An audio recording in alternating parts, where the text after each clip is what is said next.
Hello everybody and welcome back to Comet Sighted number 19, Dev Diary 19 for Imperator from the 1st of October 2018. And today we're going to be talking about Unrest and Loyalty.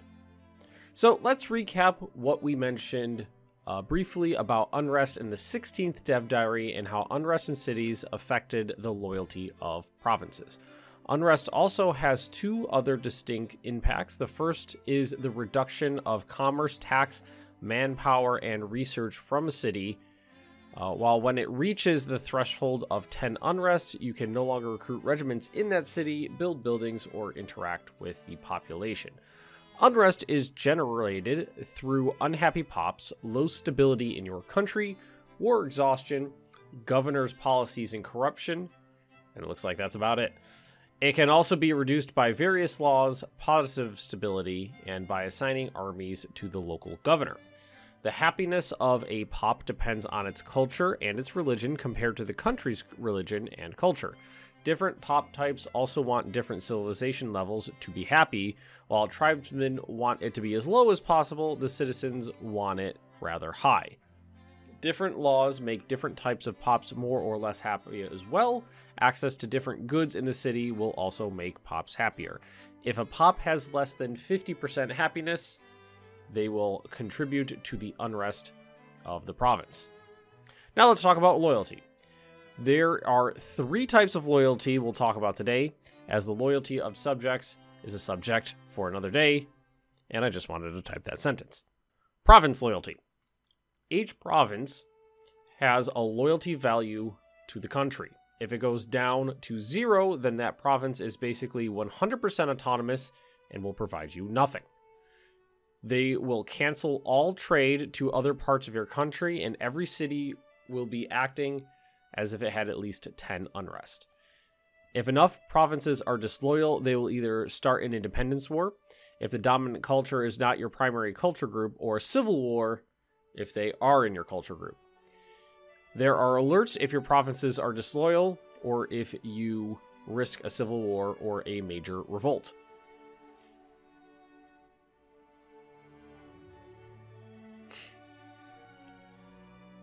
Cohorts loyalty. Each cohort in an army can become loyal to a single person. This depends on the charisma of the commander during a battle or a siege.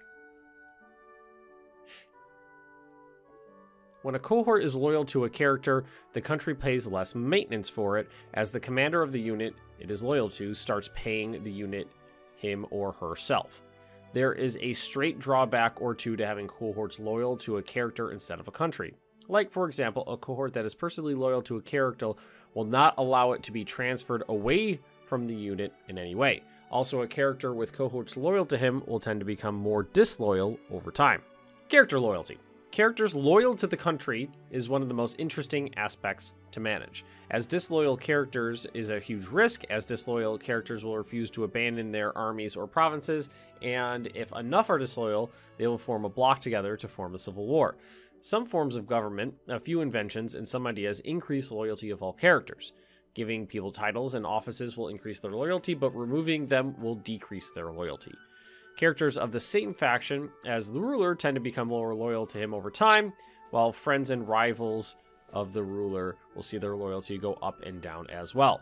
When the loyalty of a character is below 33%, that character is considered disloyal. And lastly, civil wars. While a major revolt is not different from having a large nation revolt from you in other games, civil wars are dramatically different.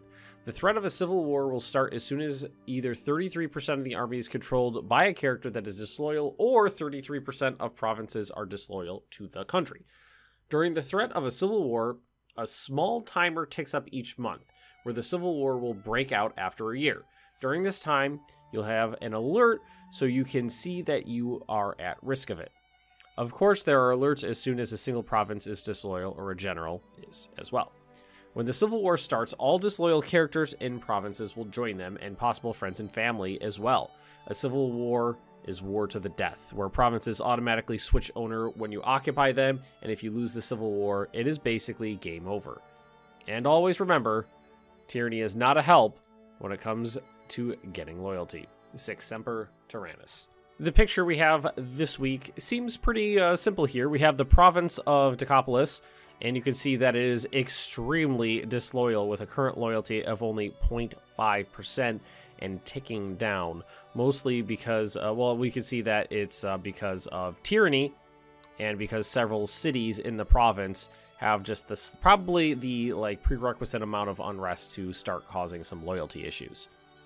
And here we could see on Johan's Twitter a more in-depth breakdown of what would cause positives and negatives. So we have the province of Syria here. You can see that the population is rather unhappy and they have been bled dry. But we have a policy of tolerance, a stability point, no war exhaustion, which means that war exhaustion will only ever cause it to go down, and 0 will cause it to just remain, not have no modifier. Master of the Guard, the governor's local troops, so there's troops stationed here. You can see about 3,000 men there. The governor has no corruption, so that's not going to have any effect. But basically, it looks like the way it works is that each city has unrest that could be affected by a number of different modifiers, and all of those together will go into the loyalty pool of the province that they're all in. I like that. That is pretty cool. So the unrest and the provincial loyalty and how they interact together seems pretty straightforward here. There's a lot, like I just said, there's a lot of modifiers that are going to affect each city's unrest. If unrest gets too bad, it goes into the disloyalty of the province, basically, and then we go from there. So that's pretty straightforward. It's just positives and negatives, and it's kind of like the kind of reminds me of the autonomy in EU4. High unrest will mean low production in that area, and so on and so forth. Where it gets interesting is down to the loyalty here. Cohort loyalty is something that is directly from EU Rome. Cohorts could be directly loyal to a specific character, and there's positives and negatives to that. Like it says here, it'll cost you less upkeep because the commander is starting to pay their wages and their upkeep, but you could also not remove them from that commander. So it's good in that they become more powerful, they're cheaper. But if you get someone who's too powerful and is disloyal, it's not really an issue if they're loyal, but if they're disloyal, it's a very big issue. And I could definitely see situations where you might not want to remove a powerful disloyal character from power and risk starting a civil war. Character loyalty, obviously, that's pretty straightforward. But the civil war mechanics, that's pretty cool.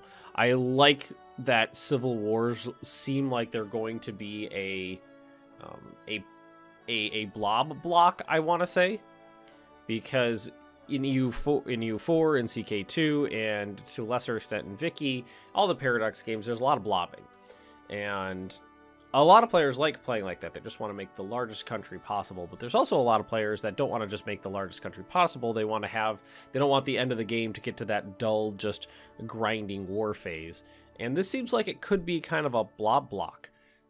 The concept of your nation tearing itself apart and a civil war just ripping everything to pieces. I really, really like this part right here, the concept of the civil wars. I'm very much looking forward to seeing how this is going to impact the game. So very interested in seeing how maybe espionage and other country interactions can affect that. Love the idea of being able to spy in a multiplayer game, spy on an enemy country and try to incite disloyalty in characters between the player and their lesser generals and stuff like that. But we're gonna leave it here for the day, guys. It's not too complicated, so I'm not going to spend a long time delving into the minutia of this. It's all pretty straightforward and mostly stuff that's just you could see CK2 elements here, EU4 elements there, Vicky elements here.